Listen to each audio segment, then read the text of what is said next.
আৰু এটা মই চিন্তা চৰ্চা কৰি আছো, কিমান সফল হ'ব পাৰিম নাজানো। সৰ্বশিক্ষা অভিযান বা শিক্ষামন্ত্ৰী থাকোঁতে মই এটা প্ৰচেষ্টা আৰম্ভ কৰিছিলোঁ যে অসমৰ শিক্ষকসকলে নিজৰ ভিতৰতে মিউচুৱেল ট্ৰান্সফাৰ বিচাৰিব পাৰে।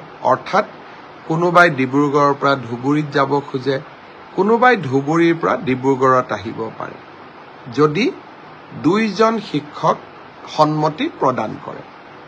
আৰু তেনেকুৱা প্ৰচেষ্টাৰ ফলত বহু হাজাৰ শিক্ষকে নিজে বিচৰা জিলাখনলৈ আহিব পাৰিছে আৰু ইজনে সিজনৰ সহায়ক হৈছে।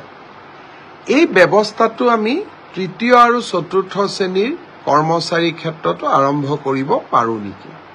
শিক্ষকসকলৰ বাবে যি ব্যৱস্থা সফলভাৱে আমি ৰূপায়ণ কৰিব পাৰিছোঁ, সেই ব্যৱস্থাটো আমি তৃতীয় আৰু চতুৰ্থ শ্ৰেণীৰ কৰ্মচাৰীসকলৰ বাবেও যদি ৰূপায়ণ কৰিব পাৰোঁ, অসমৰ বহু তৃতীয় আৰু চতুৰ্থ শ্ৰেণীৰ কৰ্মচাৰীয়ে চৰকাৰৰ কোনো অসুবিধা নোহোৱাকৈ নিজে বিচৰা জিলাখনলৈ তেওঁলোকে ট্ৰান্সফাৰ ল'ব পাৰিব।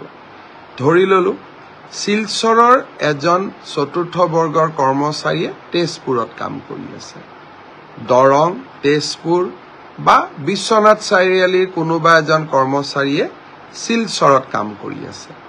এতিয়া দুইজনে যদি কথা পাতি এটা মিউচুৱেল ট্ৰান্সফাৰৰ আমাক আবেদন কৰে, পাৰস্পৰিক বদলি, আমি তাত কৰি দিলে চৰকাৰৰ কোনো অসুবিধা নহয়।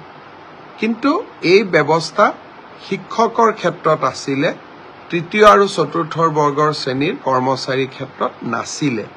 কেনেকৈ কৰিব পাৰোঁ মই তাক ভাবি আছো। তাৰ বাবে এটা পৰ্টেল লাগিব, আবেদনৰ প্ৰক্ৰিয়া লাগিব, সময়সীমা লাগিব, ইজনে সিজনৰ লগত কথা পতাৰ সুবিধা দিব লাগিব। কিন্তু তথাপিতো এই ব্যৱস্থাটো মই কৰাৰ বাবে চেষ্টা কৰি আছো, চিন্তা কৰি আছো, নিশ্চয় সফল হ'ব পাৰিম। 1 লাখ নিযুক্তিৰ প্ৰক্ৰিয়াক আগুৱাই লৈ গৈ অহাকালি শ্ৰীমন্ত শংকৰদেৱ কলাক্ষেত্ৰত আমি শিক্ষা বিভাগত কেইবাটাও নতুন নিযুক্তি দিম।